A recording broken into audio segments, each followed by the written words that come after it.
Hey guys, welcome to my channel Kinjal Raj classes. आज हम discuss करेंगे कान को, यानी कि जानेंगे इसका स्ट्रक्चर और फंक्शन। बहुत ही इजी वे में समझेंगे कि हमारा कान कैसे काम करता है, हमें कैसे सुनाई देता है। तो चलिए शुरू करते हैं। Anatomy of the year. The year is made up of 3 parts: outer ear, middle ear, inner ear. देखिए इस फिगर में आपको जो ब्राउन पोर्शन दिखाई दे रहा है, ये इतना पोर्शन होता है आउटर ईयर का। बीच में जो पर्पल पोर्शन दिखाई दे रहा है, ये है मिडिल ईयर, और जो ब्लू पोर्शन दिखाई दे रहा है, ये होता है हमारा इनर ईयर। आवाज़ को पहचानने के लिए या आवाज़ को सुनने के लिए यह तीनों पार्ट एक साथ मिलकर काम करते हैं, जिससे साउंड वेव्स आउटर ईयर से पास होकर मिडिल ईयर से गुजरते हुए ईयर के इनर पार्ट तक पहुंचती है। आउटर ईयर कंसिस्टिंग ऑरिकल, जिसे हम पिन्ना भी कहते हैं, auditory canal and tympanic membrane. Tympanic membrane को ईयर ड्रम भी कहा जाता है। Middle ear consisting auditory ossicles, Eustachian tube, and inner ear consisting cochlea, vestibule, auditory nerve and 3 semi circular ducts. ये सभी पार्ट्स आप इस फिगर में देख रहे हैं। अब हम देखेंगे कि इन सभी पार्ट्स के क्या फंक्शन होते हैं और हमें कैसे सुनाई देता है। शुरू करते हैं आउटर ईयर से। आउटर ईयर हमारे कान का वो पार्ट है जो हमें दिखाई देता है। आउटर ईयर के पार्ट्स होते हैं auricle, auditory canal and tympanic membrane. ये जो पोर्शन आपको दिखाई दे रहा है, इसे कहते हैं ऑरिकल, यानी कि पिन्ना। यह हमारे कान का सबसे बाहर वाला पार्ट है।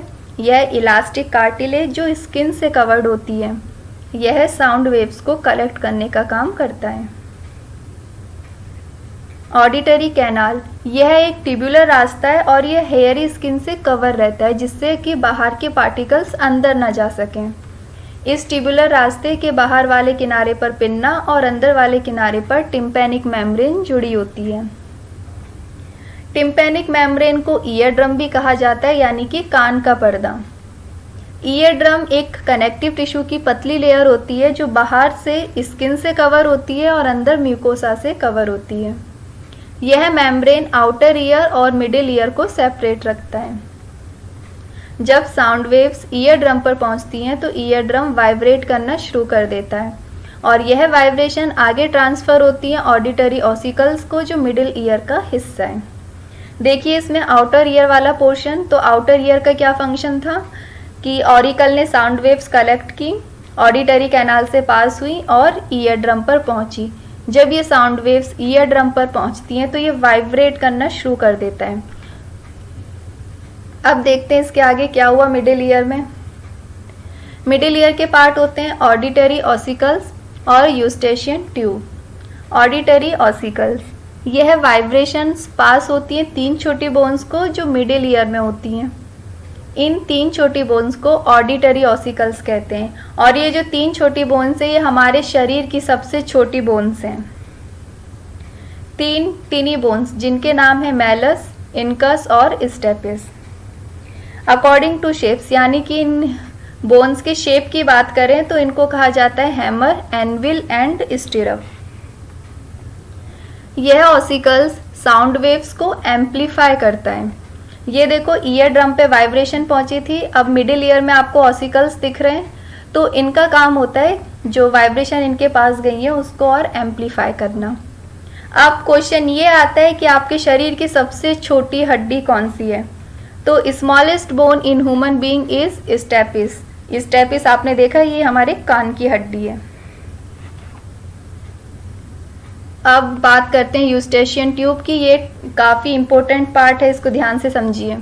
यह ट्यूब मिडिल ईयर को नाक के पीछे वाले पोर्शन से जोड़ता है, जिसे नेज़ोफेरिंग्स कहते हैं, जहां कान, नाक, गला एक ही जगह पर मिलते हैं। आपने कई बार एक्सपीरियंस किया होगा कि जब हम ईयर ड्रॉप डालते हैं तो उसका टेस्ट हमें पता चलता है, तो वो इसीलिए पता चलता है कि ये तीनों पोर्शन एक ही पॉइंट पर आके मिलते हैं। यह मिडिल ईयर में प्रेशर को इक्वलाइज करता है। साउंड वेव्स को प्रॉपर ट्रांसफर करने के लिए इक्वलाइज प्रेशर जरूरी है। देखिए इसमें मिडिल ईयर जो है, मिडिल ईयर में 3 बोन्स थी, लेकिन उस चीज में देखो जुड़ा हुआ है यूस्टेशियन ट्यूब। अब इसका काम क्या होता है, देखो कैसे ये प्रेशर इक्वल करता है। तो हमने फर्स्ट केस लिया है कि जब बाहर तेज आवाज़ हो। अब बाहर तेज आवाज़ कैसे हो सकती है? जैसे दिवाली पे किसी ने अचानक से आपके कान के पास बॉम्ब फोड़ दिया, पटाखे फोड़ दिए, या डीजे पे अचानक से लाउड साउंड आ गई। तो अचानक से जब तेज आवाज़ सुनकर हम चिल्लाते क्यों हैं? कई बार ये एक्सपीरियंस किया, जब अचानक से तेज आवाज़ सुनते हैं तो हमारे मुंह से चीख निकलती ही है। ऐसा क्यों? जब बाहर तेज आवाज़ होती है तो ये हाई एयर प्रेशर हमारे ईयर ड्रम तक पहुंचता है, जिससे ईयर ड्रम के रप्चर के चांसेस होते हैं, यानी कि कान के पर्दे के फटने के पूरे चांस होते हैं। इससे बचने के लिए हमारे मुंह से अचानक तेज आवाज़ निकलती है, जिस कारण यह एयर प्रेशर ट्यूब से होता हुआ ईयर ड्रम से बाहर निकलने की कोशिश करता है। तो यहाँ पर देखो, जो बाहर से आवाज़ हुई थी उसका एयर प्रेशर ईयर ड्रम से अंदर आने की कोशिश करेगा, और जो हमने इतनी तेज चिल्लाया वो प्रेशर ट्यूब से होता हुआ ईयर ड्रम से बाहर निकलने की कोशिश करेगा। तो इस पॉइंट पर दोनों प्रेशर एक दूसरे के इफेक्ट को कैंसिल कर देते हैं और फिर हमारा ईयर ड्रम बिल्कुल सेफ रहता है। अब केस 2 देखते हैं कि जब बाहर कम आवाज़ हो। अब बाहर कम आवाज़ कैसे हो सकती है? ये आप जानते हैं कि जैसे जैसे हम ऊपर चढ़ते हैं, यानी कि जैसे जैसे हाइट पर जाएंगे वहाँ एयर प्रेशर कम होने लगता है। तो अगर हम एरोप्लेन की बात करें तो जैसे ही फ्लाइट उड़ना शुरू करती है वैसे ही एयर प्रेशर कम होने लगता है, और यह कम एयर प्रेशर ईयर ड्रम पर पहुँचेगा। मिडिल ईयर में ज़्यादा एयर प्रेशर होगा बाहर की तुलना में, तो यह ज़्यादा प्रेशर ईयर ड्रम से बाहर निकलने की कोशिश करता है, जिससे हमें अजीब सा लगने लगता है कान में। तब हमें मुंह खोलकर रखना चाहिए, जिससे कि प्रेशर का जो डिफरेंस है, यानी कि जो जितना भी प्रेशर ज़्यादा होगा मिडिल ईयर में, वो ट्यूब से रिलीज़ हो सके, क्योंकि आपका ट्यूब किससे अटैच्ड है? नेज़ोफेरिंग से। तो जो भी एक्स्ट्रा प्रेशर वहाँ पर है वो ट्यूब से बाहर निकल जाएगा।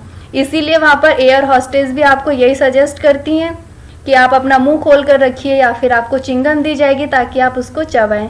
तो उसमें आप बार बार मुंह खोलेंगे तो उससे एक्स्ट्रा प्रेशर बाहर रिलीज हो जाएगा।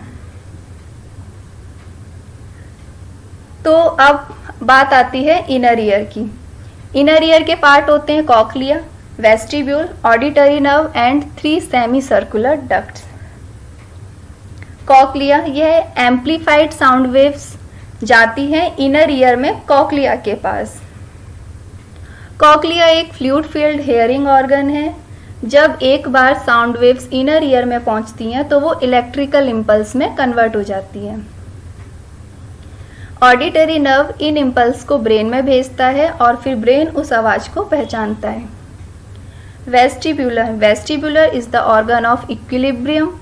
Its function is to register the body's movement, thus ensuring that we keep our balance। यानी कि इसका काम होता है कि हमारी बॉडी मूवमेंट को बैलेंस करना।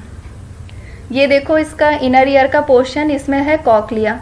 तो जब मिडिल ईयर से एम्प्लीफाइड वाइब्रेशन आती हैं तो ये उसको इम्पल्स में बदल देता है, और ये इम्पल्स ऑडिटरी नर्व से होते हुए पहुंचती हैं ब्रेन में, और वो ब्रेन फिर उस आवाज़ को पहचानती है। तो देखो, ये था फुल स्ट्रक्चर ऑफ ईयर। इसको हम एक बार देख लेते हैं शॉर्ट में कि क्या फंक्शन था ईयर का। देखो क्या था, ऑरिकल ने साउंड कलेक्ट करी, ऑडिटरी कैनाल से पास हुई, ईयर ड्रम पर पहुंची। ईयर ड्रम के पास जैसे ही साउंड वेव पहुंची उसने वाइब्रेट करना शुरू किया। अब ये वाइब्रेशन पहुंची ऑसिकल्स के पास। ऑसिकल्स ने इस वाइब्रेशन को एम्प्लीफाई किया।